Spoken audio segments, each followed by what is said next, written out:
오늘 예배소서는요 사실은 그 모든 교회에 있는 성도가 사랑받는 자녀라고 하나님 입장에서는 다 자녀예요. 그 대상은 누구예요? 성도를 향하여서 예배소서 교회에게 이제 바울이 이야기하는 겁니다. 사랑받는 자녀가 되라. 사랑받는 자녀다. 그러니까 여러분들은 사랑받는 자녀다. 그리고 이 예배소서 이 5장은요 사실은 여러 가지 의미들을 담고 있어요. 사랑받는 자녀로만 끝나는 것이 아니라 5가지 원칙이 있습니다. 또 한 가지 빛의 자녀이고요. 그 다음에 깨어있는 자녀이고요. 그 다음에 지혜 있는 자녀이고요. 그리고 하나님의 자녀라는 그 놀라운 전체적인 그런 그 메시지를 담고 있어요. 그 중에서 오늘 테마는 사랑받는 자녀라는 거예요. 사랑받는 자녀. 그런데 어른들이 그 하나님을 믿고 잘 따르고 예배드리는 것, 이것으로 인하여서 하나님과 관계가 좋아지면 그가 뭐가 되는 거예요? 하나님 자녀인 거예요. 그 자녀가 또 누구를 또 케어하는 거예요? 또 다른 자녀를 케어하는 겁니다. 이게 하나님의 원리예요.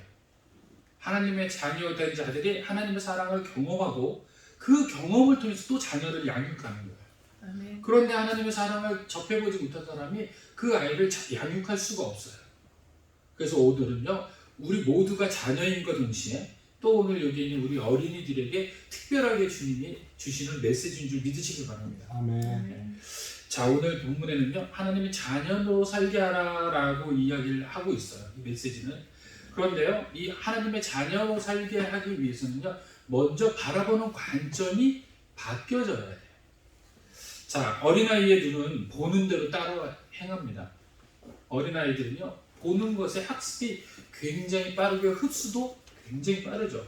그래서 성경은요 이 눈을 통해서 보는 세상에 대한 이야기를 참 많이 합니다. 그래서 성경은 이렇게 이야기하죠. 눈이 있지만 모든 사람이 다 보는 것은 아니다라고 말씀을 하고 계세요. 그래서 성경을 찾아봤더니 보는 것을 3가지로 나눠지더라고요. 첫째는요 눈이 있지만 보지 못하는 사람이 있어요. 눈이 있죠. 그런데 보지 못하는 거예요. 앞에 있는데 그것을 발견해내지 못해요. 2번째는요 볼 눈이 있어도 보지 아니하는 사람. 자기가 볼 수 있는 충분한 여력이 있는데 안 보려고 해요. 그리고 3번째는요 보는 대로 느끼고 행하는 사람이 있는 거예요. 자, 성도는 어떤 사람이었기를 원해요? 보는 대로 느끼고 행하는 사람일 줄 믿으시길 바랍니다.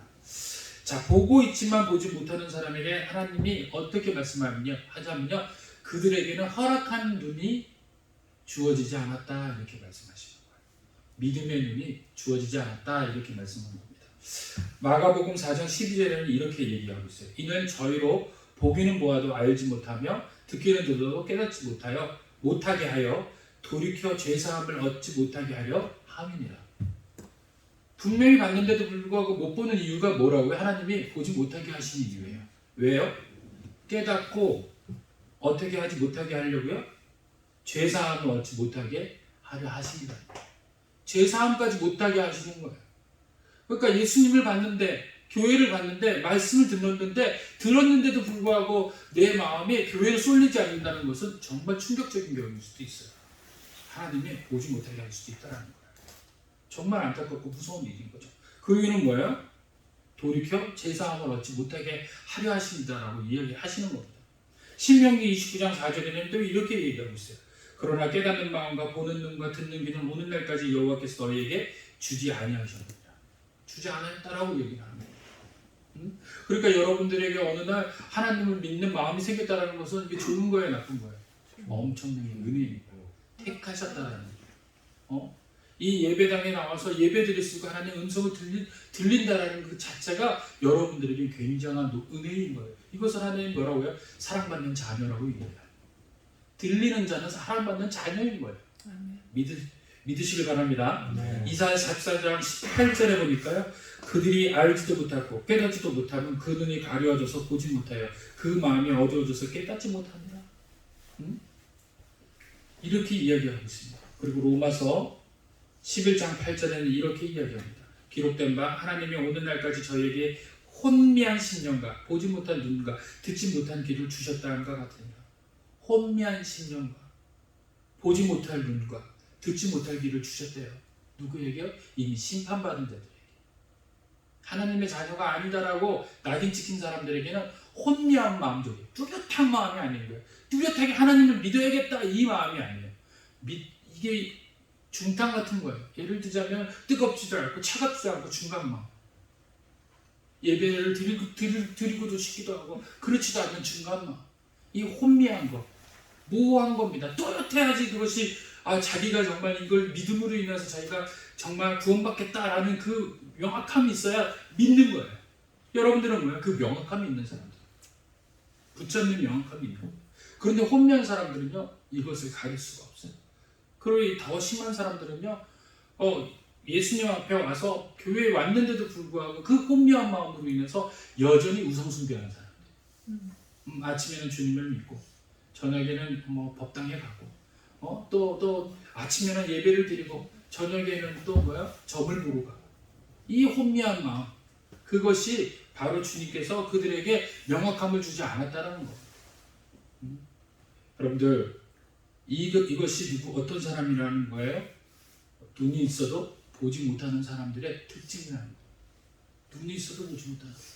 그래서 여러분들이 주위에서 그런 분들을 봤을 때 성경에 누굴 이야기하는 겁니까? 바로 눈이 있어도 보지 못하는 사람. 영적 소경이다라고 이야기합니다. 육신적으로 눈이 뜨여 있지만 실제적으로 보지 못하는 영적 소경을 이야기하는 겁니다. 두 번째는 어떤 사람입니까? 눈이 있어도 보지 못하는 사람이 있어요. 눈이 있어도 볼 눈이 있는데 보지 못하는 것이 아니에요. 보지 않는 마음이 있는 거예요. 눈이 있어도 보지 못한다는 것은요, 볼 수도 있는데도 보지 못한다는 것은요, 마음이 거기에 있지 않다는 거예요.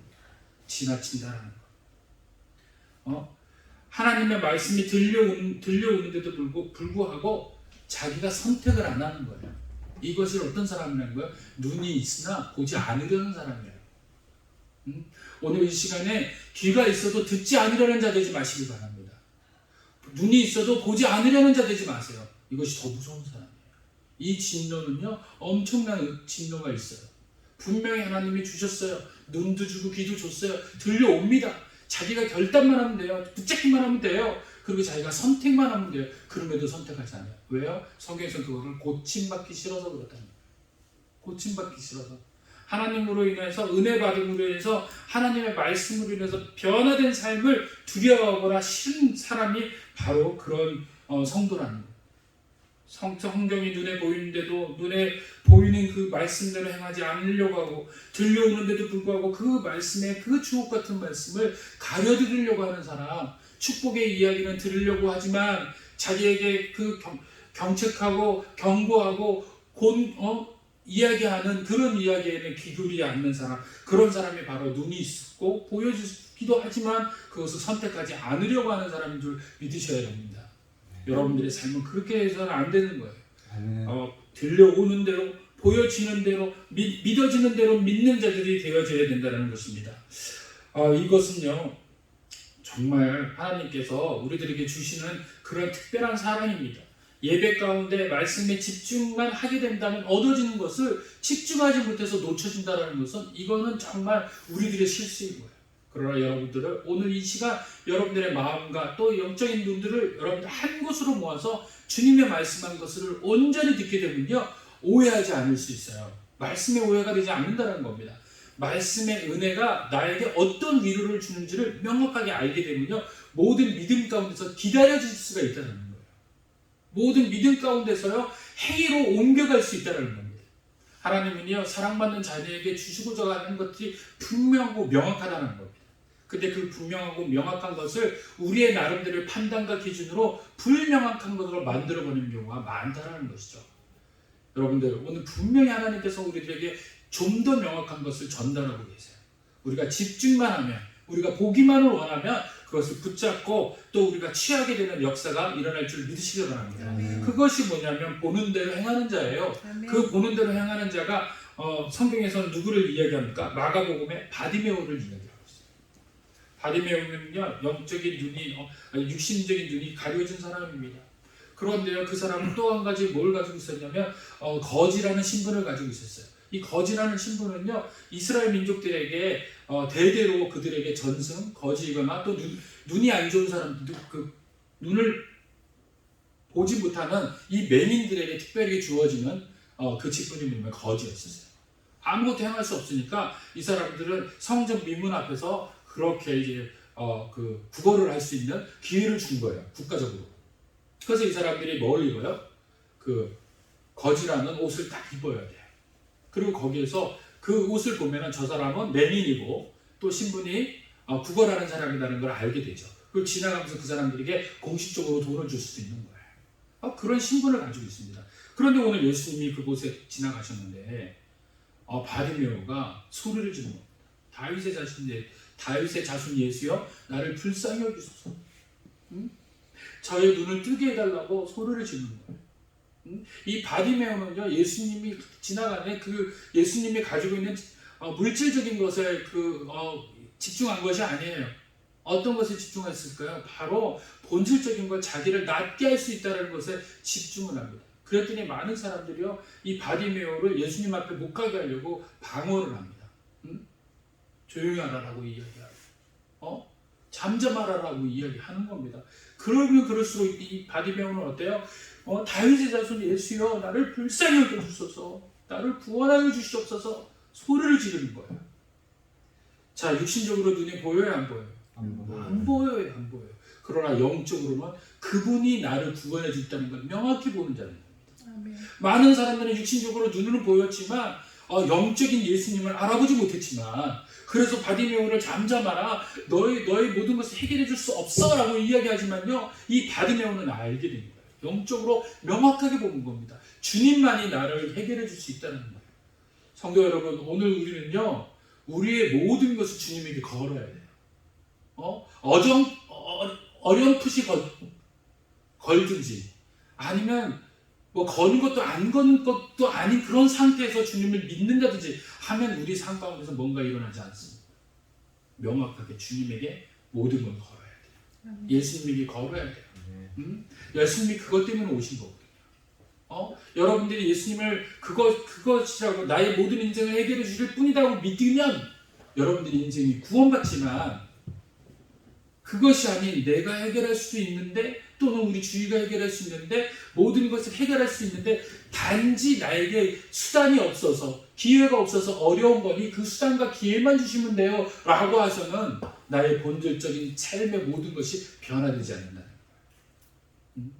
오늘 바디메오는요, 자기의 모든 것을 걸어요. 어떻게 해요? 자기의 옷을 찢습니다. 벗어 던져요. 다시 말하면요, 아직 문제도 해결 안 됐는데 이 옷을 벗어버리면 어떻게 돼요? 다시는 그 옷을 입을 수가 없어요. 구걸할 수가 없는 거예요.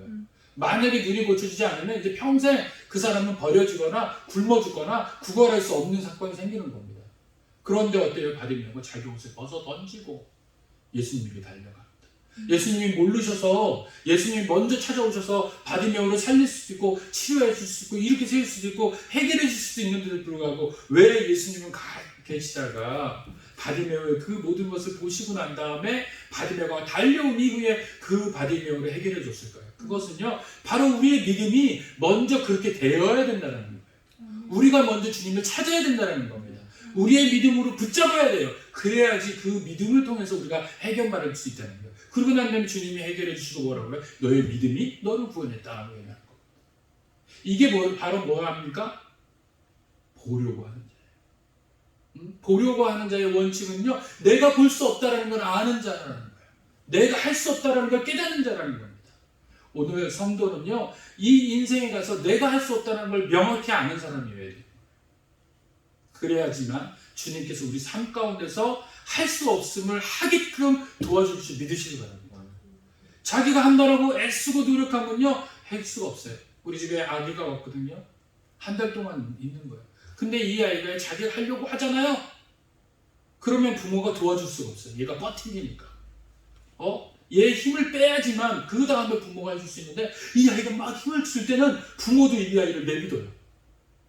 근데 이 아이가 버틸 대로 버티다가 하잖아요. 그 다음에 케어를 하면 이 아이가 잠잠해지는 거예요. 이 아이가 그 방법을 알아가는 거예요. 아, 내가 힘을 주면 줄수록 어려워지는구나. 힘을 빼야 되는구나. 하나님 앞에서 우리의 믿음의 힘을 빼시길 바랍니다. 그것이 바로 보려고 하는 자, 보여지는 자, 은혜를 통해서 해결받는 자, 되어질 수 있다는 것을 여러분들에게 믿음으로 오늘 선포합니다. 여러분들 이 믿음을 붙잡으시길 바랍니다. 아멘. 오늘 이것을 잡음으로 인해서 믿음의 눈이 새롭게 열린 사람, 그것이 바로 눈이 보는 대로 행하는 사람, 보여지는 대로 믿어지는 사람 됨을 기억하시길 간절히 원합니다. 그렇습니다. 오늘 조금 전에 이야기했듯이 우리에게는 이 보여지는 것이라는 것이 가장 중요해요. 이 아이들에게도요, 이 보여지는 것에 대한 것을 명확하게 해줘야, 명확하게 설명하고 또 명확하게 이 아이들이 보여지는 것에 대해서 알게 돼야 앞에 있는 세상에 대해서 두려움이 없어요. 그런데 이 아이들이 어른들도 마찬가지죠. 앞날에서 불안전하다는 게 뭡니까? 바로 내일과 모레가 어떤 일이 일어날지 모르기 때문에 불안한 거예요. 근데 이 아이들에게도 어른들에게 그 불안함을 뭐라고 설명합니까? 세상적 기준으로 세상적 견해를 자꾸 설명을 해요. 그것이 어떤 거예요? 이 세상의 지식과 지혜라는 거예요. 이 세상의 지식과 지혜만 잘 갖추게 되면 세상을 사는 데는 부족한 게 없을 거야 라고 이야기하는 겁니다. 그래서 많은 사람들이 뭘 가르쳐줘요? 지식을 가르치는 거예요. 공부하라고 얘기하는 거예요. 자, 아까 전에도 이야기했듯이 보는 사람은 하나님께서 우리에게 보여주시는 것을 통해 하나님의 뜻을 분별할 줄 아는 사람을 보는 사람이다라고 이야기합니다.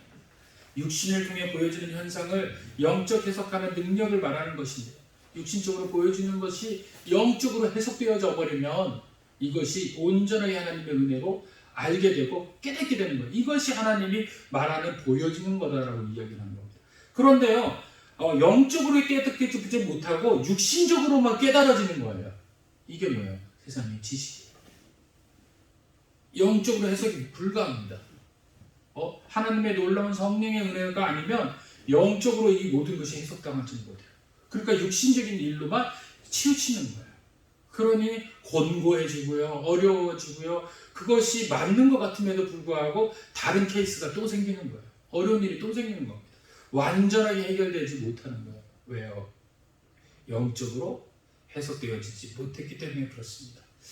자신에게 일어나는 일을 하나님이 알기 전에는 우연 또는 행운으로 여기는 것이 바로 그 상태인 거예요. 우리가 어쩌다가 좋은 일이 형통해지잖아요. 그러면 그것을 뭐라고 그래요? 우연이겠지, 행운이겠지, 복이겠지, 이런 걸 끌어다 쓰는 거예요. 그것이 명확하게 어디에서 오는지 출처를 알지 못합니다. 그런데 영적으로 해석되어지면요, 그것이 명확히 어디에서 온다는 것을 알게 돼요. 누구에게서 오는 겁니까? 하나님에게서 오는 거예요. 그래서 영적으로 깨달아지는 예배자들은요, 그것이 하나님에게서 온다는 것을 알기 때문에 하나님 앞에 기도하는 거예요. 하나님 앞에 나가는 거예요. 하나님을 붙잡으려고 하는 거예요. 하나님의 의견을 들으려고 하는 거예요. 할렐루야. 그러지 못한 사람은요, 세상적 의견에만, 세상적 기회로만, 그래서 경험을 막 쌓으려고 하는 거예요. 세상적 경험 쌓은 사람들을 이야기를 듣는 거예요. 그런데 그 경험이 나를 자유케 하지 못한다는 것입니다. 세상은요, 하나님을 깨닫지 못해서 하나님을 알지 못하는 것으로 인하여서 하나님을 두려워해요. 그래서 하나님을 무섭다라고 여기는 겁니다. 하나님에 대한 그걸 알지 못하니까 하나님은 두렵고요. 세상적인 자신들의 그 경험과 또 자신들의 생각으로 인해서 얻어진 것으로 인해서 만나게 되고 풍성해지면요, 그것이 전부가 되어버리는 거예요. 그것이 우상이 되어버리는 겁니다. 하나님을 본질적으로 제대로 알면요, 하나님께서 주시는 그 믿음이 삶 가운데 어린아이에게 이제 믿음이 굳어져서 그것을 통해서 하나님을 바라보는 아이가 되버리는 거예요. 그래서 어떤 것으로 인해서 다윗처럼 그 어린아이의 다윗이 그런 거예요. 자기네 형들은 세상적 경험으로 인하여서 골리앗을 바라봤는데 다윗은 뭘로 바라봐요? 하나님의 은혜로, 믿음의 눈으로 바라보게 되는 거예요. 거기서 세상의 눈과 믿음의 눈이 교차하는 것을 우리는 성경에서 보여줘요. 그래서 그 다윗의 형들이, 큰 형에서부터 그 작은 형들이 다윗에게 뭐라고 얘기한 거야? 넌 너무 어린아이인데 네가 여기 와서 무엇을 할 수 있겠느냐? 너가 뛸 곳이 아니다라고 얘기해. 돌아가라라는 거야. 너 양이나 치라라고 얘기하는 겁니다. 그런데 이 어린아이는 뭐예요? 자기가 어렸을 때부터 하나님의 믿음으로 쌓인 그 믿음의 놀라운 경륜으로 골리앗 앞에 서가지고 물맷돌 5개를 가지고서 그에게 이야기하는 겁니다. 너는 창과 방패로 나에게 나올지 모르지만 나는 만군의 여호와, 우리 하나님 여호와의 이름으로 나간다라고 얘기하는 거예요. 흡사 세상적 사람들이 기준에서 봤을 때는 이 아이는 웃긴 거예요. 세상적인 아무것도 알지 못하는 겁니다. 그런데 이 아이가 바라보는 세상은요, 이 어른이 바라보지 못하는 세상, 다른 세상을 지금 보고 있는 거예요. 어디 세상이요? 하나님의 나라. 하나님이 거기 계신 걸 보는 거예요. 어쩌면요, 그 뒤에 천군천사가 있는 것이 영적으로 눈으로 보여졌을지도 몰라요. 성경에 그런 일들이 많았거든요. 그래서 그것으로 인해서 승리를 얻잖아요. 그런 은혜들이 성경 안에 가득히 놓여 있습니다. 그렇습니다. 이것이 바로 영적으로 보아지는 그 눈이 회복됐기 때문에 보여지는 그대로 뭘로 그 마음에 굳혀지게 돼요? 믿음으로 굳혀지게 되는 거예요. 보여진 영적 세계가 믿음이라는 곳에서 가득 채워지고 성장하게 되는 겁니다. 그런 아이를 성경에서는 뭐라고 이야기하냐면 바로 오늘의 본문처럼 사랑받는 자녀라는 거예요. 믿음에 의해서 하나님으로부터 키워지는 아이. 사랑받는 아이는 막연함이 사라집니다. 필연과 주님의 행하심과 하나님의 통치하심에 속한 백성임을 알게 되고요. 어려서부터 자기들이 그 어린 아이라도 하나님을 신뢰하며 하나님을 인지하게 되죠. 그 인지함을 통해서 어떤 일이 벌어지면 인생의 모호함이 사라져요. 인생의 불안함이 사라집니다. 그리고 무엇보다 인생의 두려움에서 해방되는 그 은혜를 맛보게 된 겁니다. 그러고 난 다음에 급기야 이 어린아이들은 어떻게 됐냐면요, 많은 사람들이 그 어린아이를 향해서 복 있는 자녀예요. 복 있는 사람이 이렇게 얘기해요. 그 복 있는 사람은요, 결과적으로 무엇을 가지고 있습니까? 빛의 자녀예요. 어디에다 갖다 놔도 그 아이는 빛나게 됩니다. 할렐루야. 네. 오늘 우리 아이들이, 우리 초등학생들이, 또 우리 주일학생들이 빛나는 자녀가 되기를 원합니다. 아멘. 복 있는 자녀 되기를 원합니다. 아멘. 근데 이것이 주위에서 너 복 있는 자녀라고 얘기할지 모르지만 아이가 이미 깨닫고 있어요. 난 복 받는 아이구나. 뭘로 인해서? 하나님을 믿었더니. 그 믿는 그 믿음만 가지고 있으니까 이 아이가 자기가 왜 됐는지를 알게 되는 거예요. 큰 어른들도 자기가 왜 되는지 안 되는지를 잘 모르고 있는데 어린아이가 아는 거예요. 왜요? 그 어린아이의 믿음, 다시 말하면 하나님의 강력한 은혜가 자리 잡고 있었기 때문입니다. 하나님의 섭리를 인정하는 사람이 바로 성경에서 이야기하는 형통한 사람이고 사랑받는 아이인지를 믿으시길 바랍니다. 아멘. 할렐루야. 자, 오늘 갈라디아에서 5장 19절에는 이 하나님의 그 은혜를 받는 자, 다시 말해 형통한 사람, 또 이 복 있는 사람, 사랑받는 자녀하고 그렇지 못하는 세상 사람들에 대한 비교를 명확하게 알고 있어요. 갈라디아서 5장 19절에는요 이렇게 이야기합니다. 육체를 기쁘게 하는 모든 것은 뭐라고 표현하냐면 일이다 라고 얘기하는 거예요. 일. 자, 어린아이에서부터 어른을 이기까지 믿음을 심어주지 않고 육체적인 일들에 대한 것들을 심어줘요. 뭐 공부를 열심히 해야 돼, 뭘 해야 돼, 뭘 만들어야 돼, 예를 들어서 뭐 기술을 배워야 돼, 이 모든 일들. 저도 참 그럴 때가 많은데 오늘 이 말씀 딱 접하면서 제가 교육을 잘못했구나 라는 걸 알게 된 거예요. 그것은 무엇의 목적지가 뭐예요? 공부 열심히 해야 돼, 또는 뭐 해야 돼, 이 목적지가 뭐가 돼요? 일이라는 거예요. 일밖에 안 될 수가 없어요. 그 일을 해가지고 이 아이가 기뻐지느냐? 아니라는 거예요. 또 다른 일을 하게 돼 있어요. 이 일로 인해서 기뻐지는 건 잠깐이에요. 그것이 채워지는 게 아니라는 거예요. 또 다른 기쁨을 찾기 위해서는 또 다른 일을 해야 되는 거예요. 자꾸 일로 커지게 된다는 거예요. 그래서 이 일은 육체의 일은 19절에 보니까 분명하다라고 얘기했어요. 너희들이 지식과 지혜를 찾고 이를 위하여서 행하는 것은 분명하다는 거야. 결과가 뭡니까? 음행과 더러운 것과 호색과 우상숭배와 주술과 원수 맺는 것과 분쟁과 시기와 분냄과 당짓는 것과 분열함과 이단과 투기와 술 취함과 방탕함과 또 그와 같은 것들이라. 전에 너희에게 경계한 것 같이 경계하노니. 이런 일을 하는 자들은 최종적인 뭐예요? 하나님 나라를 유업을 받지 못해요. 다시 말하면 인생의 모든 일들은 하나님 나라의 유업을 받지 못해요. 그리고 그것을 거기에는 어떤 것이 일에 계속 연속적인 거예요. 그걸로 인해서 자기가 기쁜 거예요. 그 기쁨이 끝나면 또 다른 일을 해야 되고, 그게 끝나면 또 다른 일을 해요. 그 기쁨을 채워가는 겁니다. 그러니 모호한 거죠. 온전한 기쁨이 없어요. 부를 많이 누렸다고 해서 완전한 부로 인해서 기쁨이 소유하는 아니라는 거예요. 그게 왜요? 육체는 육체적인 일을 통해서 일로 끝나기 때문에 그렇다라고 오늘 성경에서 지적하고 있는 겁니다. 그러면 영적인 눈으로 인해서 영적인 은혜를 속한 하나님의 자녀, 사랑받는 자녀에게는 어떤 것이 있습니까? 성령을 통해서 얻어지는 영적 열심이다라고 얘기하는 거예요. 그 열심이 우리 안에 걷어지면, 열심이 어떻게 해서 걷어져요? 기도해야 돼요. 말씀 봐야 돼요. 예수님 앞에 나와서 성경 말씀을 통해서 은혜 받으려고 노력해야 돼요. 이것이 뭐예요? 똑같이 세상적인 사람들처럼 일처럼 보이지만 그거는 뭘 찾는 거예요? 열매를 향하여서 가고 있다. 열매를. 기도하고 예배드리고 교회에 자꾸 나오려고 하는 건 뭘 찾는다고요? 열매를 맺게 하기 위한 거예요. 나무가 자라듯이 그건 열매를 향한다는 겁니다. 이 열매는 어떤 것이에요? 열매의 결과는 이롭게 하는 것에 있고요. 먹음으로 인해서 기뻐지고요. 또 풍풍으로 인하여서 가득해지는 기쁨이 있습니다. 무엇보다요, 하나님 나라를 유업으로 받게 되는 결과를 가지고 있습니다. 아멘. 하나님 자녀가 되면, 사랑받는 자녀가 되면요, 하나님 나라를 유업으로 받는다는 거예요. 하나님 나라를 조금 받는 게 아니라 어떻게 돼요? 하나님 나라를 갖게 된다는 거예요. 세상은 유업이 어디 있어요? 없어요. 부모가 재산을 줘도 그 재산을 주고 난 다음에 자기가 탕진하면 끝나는 거지만 하나님의 유업은요, 탕진할 수가 없고요, 영원한 거예요. 영원히 소유되는 겁니다. 할렐루야. 자, 똑같이 5장 22절에 보니까 오직 성령의 열매는 사랑과 희락과 화평과 오래 참과 자비와 양성과 충성과 온유와 절제니 이 같은 것을 금지할 법이 없느니라. 세상에는 금지할 법이 없어요.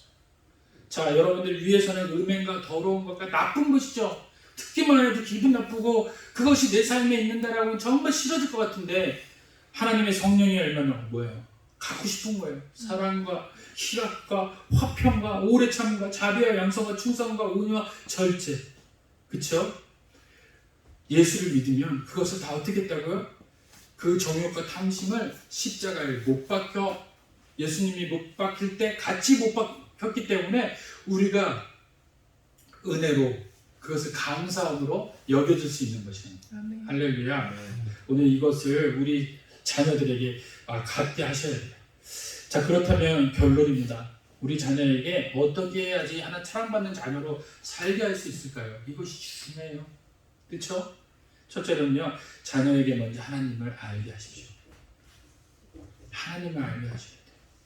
성경에서는요, 오늘 본문에 사랑받는 자녀같이 너희는 하나님을 본받는 자가 되라. 이 본받는 자가 뭐냐면 바로 하나님을 알게 하라라는 거예요. 이 본받는 자는 이 헬라어로 하나님을 모방하라라는 거예요.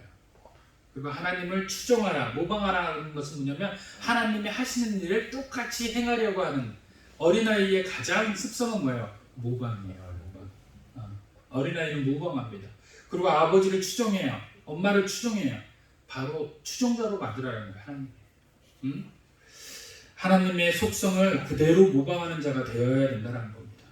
하나님의 자녀라는 자각을 가져야 된다는 거예요. 그 자각이 삶 속에서 무조건 우선순위가 되어야 돼요.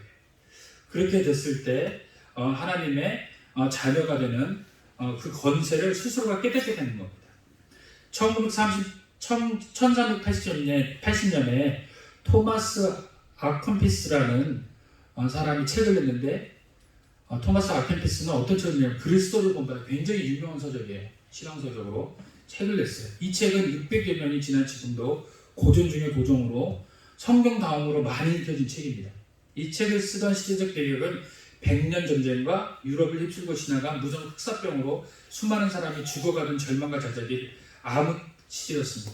그는 이런 절망과 좌절의 어둠에서 벗어나는 길은 오직 그리스도를 본받는 삶밖에 없다며 우리가 그리스도를 본받자고 메시지를 선포했습니다. 그 시대를 향하여 외친 메시지들을 모아 엮은 것이 그 유명한 그리스도를 본받아라는 책입니다. 이 책은 후에 홀란드의 복음주의를 견제할 수 있는 버팀목이 되었고, 절망과 좌절된 백성들이 영혼을 일깨웠고 도덕적 희생을 가져다 주었어요. 예수님만 본받자라고 했는데도 불구하고 그걸로 인해서 주위에 있는 사람들이 밝아지기 시작한 거예요. 삶의 모든 것을 알게 되는 겁니다. 오늘 여러분들 사도 바울도 똑같은 이야기입니다. 사랑을 입은 자녀같이 너희는 하나님을 본받아야 된다.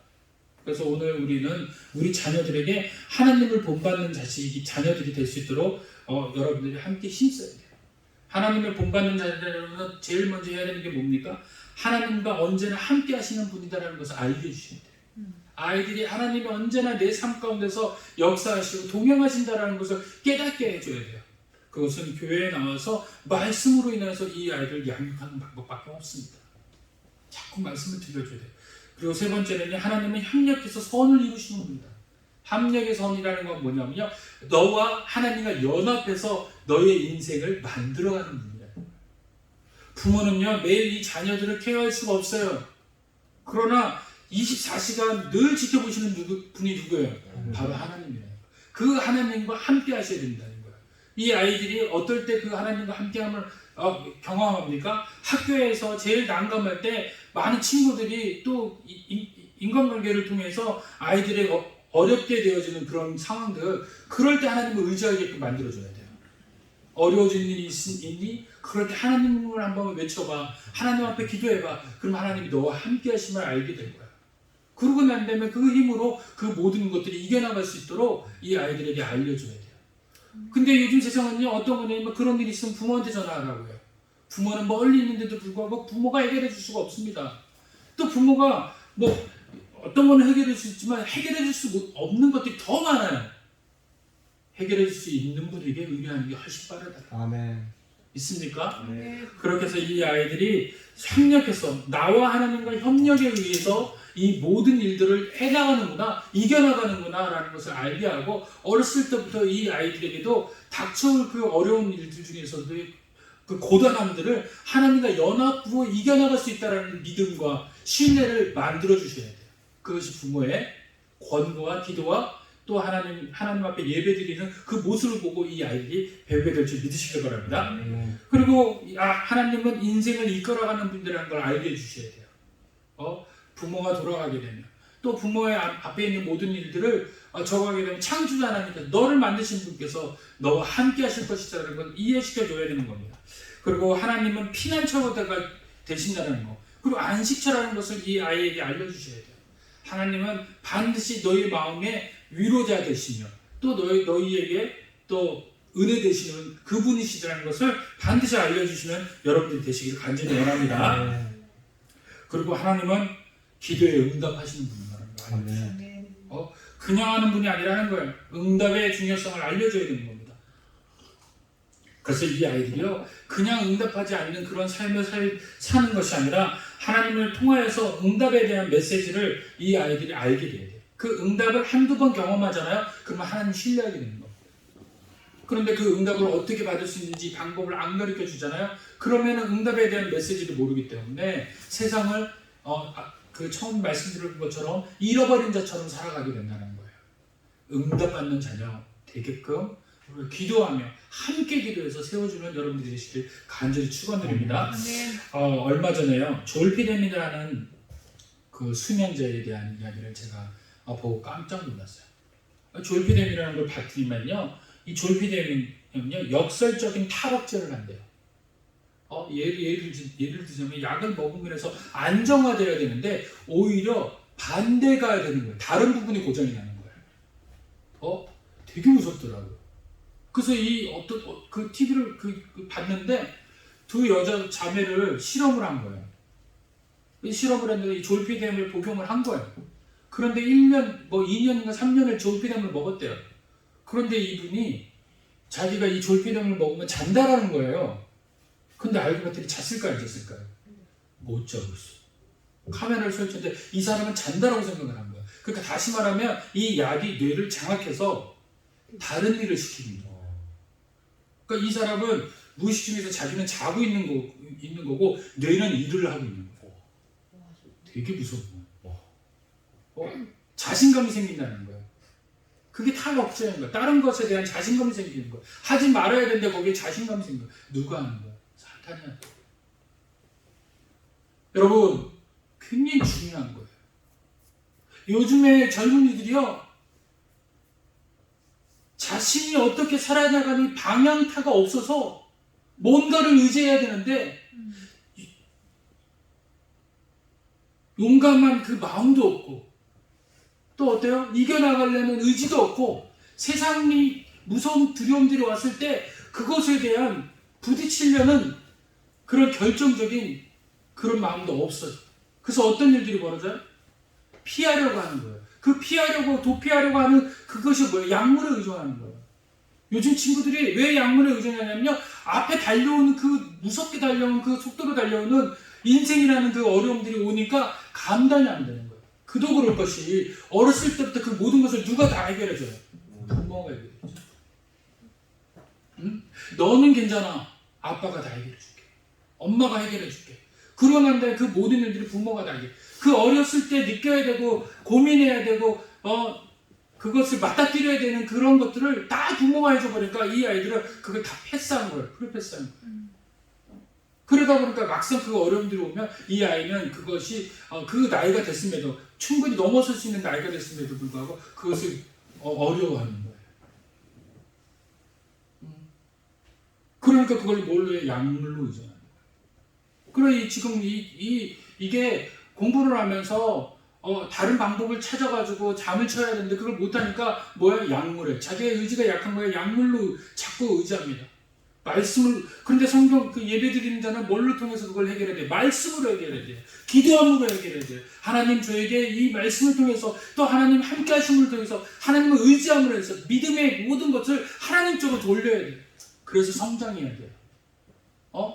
다시 말하면 이 사람들이 이 어린아이들이 하나님이라는 그 존재를 인식하지 못하고 하나님과 관계를 해결하지 못하니까 그걸 누구에게 세상적인 것에 약물로 의존한다는 거예요. 약물로. 약물의 끝은 죽음이라는 거예요. 그런데 하나님의 끝은 뭘로 끝나요? 열매로 끝나요. 밤새도록 한번 기도해보세요. 그럼 열매로 끝나요. 성령 충만을 받아서 하나님의 음성이 직통으로 들려요. 피곤함은 똑같은데 하나님을 믿는 피곤함으로 나가는 자는 열매가 되고 세상의 피곤함으로 나가는 자는 뭐가 돼요? 죽음이 되는 거예요. 오늘 성경 얘기했잖아요. 그래서 우리 어린이들에게 권면하려면은 하나님이 살아계신 분, 하나님 함께 하시는 분, 하나님이 협력해서 선을 이루시는 분, 그리고 너를 인생에서 이끌으시는 분, 그리고 너의 피난처가 되시는 분, 그리고 너의 기도에 100% 응답하시는 분. 아멘. 그분임을 깨닫게 해주시길 간절합니다. 오늘 여러분들이 그렇게 드리고 싶어요. 그리고 두 번째는요, 기도하는 자녀를 키우셔야 돼요. 기도하는 자녀.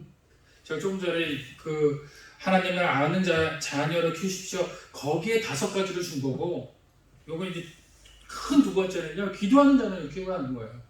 부모의 기도가 자녀를 위한 최고의 투자인 줄 믿으시기 바랍니다. 기도하는 자녀를 한다는 것은 부모가 기도하는 사람이에요. 부모가 기도하지 않으면 자녀 기도 못해요. 그래서 저희 아내와 제가 지금 기도에 지금 매진하려고 지금 하고 있어요. 우리 아내는 뭐 하고 있었지만 저도 더 열심히 우리 자녀를 위해서 기도합니다. 자녀에게 기도의 경험을 갖게 해주셔야 돼. 돌아가면서 기도해봐. 네가 한번 기도해봐. 그래서 기도의 경험을 갖게 해주셔야 돼. 그리고 제일 중요한 건요, 기도의 친구자를 만들어야 돼. 친구가 기도하는 사람이 있으면 더 좋아요. 그러니까 친구를 사귀려면 기도하는 친구를 사귀세요. 하민이 기도하는 친구 사귀고, 알았지? 태민이도 마찬가지. 기도하는 친구 찾아서 같이 기도하고 얼마나 좋은지 몰라요. 그리고 부모는 자녀의 기도가 기도를 할 때 바로 지도해 줘야 돼요. 기도의 잘못된 부분을 수정해 줘. 그렇게 해주시기 간절히 바랍니다. 그리고 기도의 자녀 중에서 가장 중요한 것은 하늘아버지를 기쁘게 하는 기도자로 세워라. 하나님을 기쁘게 하는 기도자로 세워라. 그것은 뭐예요? 먼저 하나님의 나라와 뜻을 구하는 기도를 통해서 나보다 남을 더 낮게 여기는 기도를 하게끔 만들어줘야 돼요. 나의 열매, 내가 갖고 싶은 것에 대해서 목적을 두고 기도시킨 것이 아니라 이 나라와 이 민족과, 하나님은요 이 나라와 이 민족과 또 큰 것을 기도하게 하는 이 친구들을 더 원하세요. 왜? 어차피 자기에게 줄 것은 정해져 있습니다. 그 나라와 세계를 위해서 기도하잖아요. 그러면 자기를 위한 것을 주게 돼 있어요. 믿으시면 아멘 합시다. 아멘. 자, 말씀을 마칠 거예요. 요거 한 가지 예화만 드리고 마치도록 하겠습니다. 두 집안의 통계라는 그 논문이 발표됐어요. 1900년 주크 가문과 에드워즈 가문이라는 제목의 책이 출판됐어요. 1900년도요. 부제는요, 교육과 유전의 연구. 그리고 이 책은요, 전체 11장으로 이루어졌는데 그 책의 저자는 미국의 교육자로 알버트 원십이라는 사람입니다. 근데 이 알버트 원십이 그 두 가문을 비교한 거예요. 나이가 똑같아요. 그리고 똑같은 시기에 결혼을 했어요. 그리고 똑같은 시기에 아이를 낳는데 아이를 낳는 순간서부터 해가지고 5대를 조사를 하는 거예요. 대가 5대까지. 그래서 20년이라는 시간을 조사를 한 겁니다. 그거를 이제 책으로 낸 거예요. 한 집안 맥스 주크라는 사람은 1720년경에 유역주에서 태어났고 네덜란드계 미국인이었어요. 그는 천성의 선량한 이야기꾼이었고 재미있는 이야기로 많은 사람들에게 즐겁게 해줬던 사람입니다. 그러나 종교는 없었어요. 무신론자입니다. 그리고 결혼한 여인도 무신론자예요. 그런데 이 사람은요, 말하는 것은 즐겁게 해주는 것은 좋아했는데 자기가 말하는 것은 좋았지만 다른 사람의 말을 듣는 것은 싫어했대요. 그래서 학교를 다니기를 싫어했고 일하는 것을 싫어했고 반면에 낚시질, 사냥, 새잡기 등을 좋아했답니다. 또한 자연을 좋아했고 자연에 대해서 잘 알고 있었기 때문에 자기가 다른 사람들보다 우월하다고 생각했었어요. 결국 사람들이 모여 사는 곳을 떠나 아름다운 호숫가에 음악을 짓고 자연을 벗어나 살면서 지나가는 사람들에게 해코지를 하고 마치 새가 둥지를 떠나 마음 내키는 대로 돌아다니다가 피곤하면 나뭇가지에 걸터앉아 쉬는 것 같이 자유로운 인생을 살다 죽은 사람이에요. 그런데 이 사람이 자녀를 낳는데 제가 5대라고 그랬잖아요. 5대에 걸친 후손이 한 540명이래요. 그 후손들과 혼인관계를 맺은 169명을 포함하여 약 1200명 되는 주크 가문에 사람들이 5대에 걸쳐 있었습니다. 그 사람들의 행적을 이제 살펴본 거예요. 사람들의 행적을 봤더니만 1200명 중에서 300명은 유아 시절에 죽었고 440명은 나태 또는 퇴폐한 생활 습관으로 인해 몸이 망가지고 병약하게 살았다고 합니다. 그리고 310명은 극빈자에 속했고 130명은 범법자가 됐고 60명은 절도범, 7명은 살인자, 그들 중에 50명의 여자들은 방탕한 생활로 악명이 높았다고 해요. 단 20명만이 직업기술을 배웠는데 그중 10명은 교도소에서 배웠대요. 그리고 이 가정이 이 가정에게 국가에서 들어간 비용이 엄청났대요. 미국은 이 국가에서 가난한 사람들에게 이렇게 케어를 해주잖아요. 이 케어비가 5대까지 갔는데 엄청난 예산을 쏘아 부어서 이들을 케어했다라고 이야기를 합니다. 참 놀랍죠. 그런데 그 반면에 조나단 에드워드라는 그 가문을 이제 소개합니다. 이 조나단 에드워드 가문은요, 1740년대 영적 대각성 운동의 주역이셨던 목사님이세요. 에드워드 목사님이 되게 유명하십니다. 19세기 유럽 세계까지 인정한 신학자의 사상가였고 그는 1703년 코네티컷 식민지에서 11명의 자녀들 중 5째로 태어나 4명의 누나들 그리고 6명의 여동생들과 동기애를 나누며 성장했습니다. 그는 어렸을 때 독실한 기독교인이었으며 10살 때 이미 동네 가까운 숲속에 나뭇가지로 음악을 만들어 놓고 매일 2명의 친구들과 함께 가서 기도했대요. 기도의 친구를 만들었대요. 6살 때부터 라틴어 공부를 시작했고 12살 때 라틴어를 비롯해 헬라어와 히브리어를 공부와 예일 대학에 들어갔다는 겁니다. 자, 에드워드의 가문에 속한 사람들도 이제 살펴봤대요. 그랬더니 에드워드는 1,400명 정도가 자녀를 이제 대를 이어서 갖게 된 거죠. 그 중에 285명이 대학을 졸업한 사람이었대요. 그들 중에 13명이 대학 총장과 65명의 교수가 배출됐고 목사, 신학자, 선교사가 된 사람이 100여 명, 변호사가 된 사람이 100여 명, 그리고 판사가 된 사람이 30여 명, 또한 그 후손들 중에서 부통령이 1명, 상원의원이 3명, 국회의원 다수, 외교관 다수, 주지사 3명, 시장 3명, 군대장교 75명, 작가 60여 명, 철도에서 책임자 50여 명, 금융기관장 여러 명, 광산주 여러 명이 나왔다. 두 사람이 비교해 이렇게 한 거예요.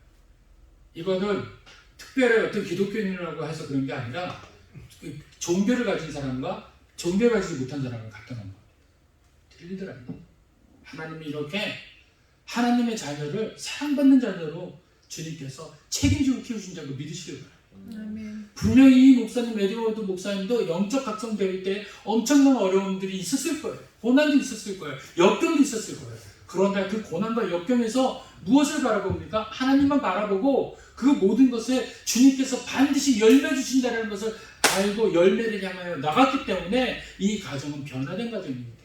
목적이 있는 가정이 되었고요. 그 목적의 은혜를 통하여서 하나님을 위해서 놀라운 축복의 그 비밀들을 알게 되는 가정이 되는 줄로 믿으시길 바랍니다. 여러분들, 오늘 여러분들에게 이런 은혜들이 여러분들 앞에 놓여 있어요. 정말 이 놓여 있는 이 은혜를 붙잡는 자녀 되기를 원합니다. 말씀을 마칠 겁니다. 오늘 여러분들에게 사랑받는 자녀가 되라라고 본문을 이야기해 주겠습니다.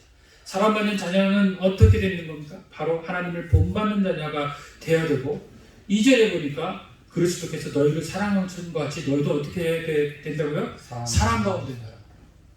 제일 큰 것은 사랑 가운데 행하는 자녀가 되어야 된다는 겁니다.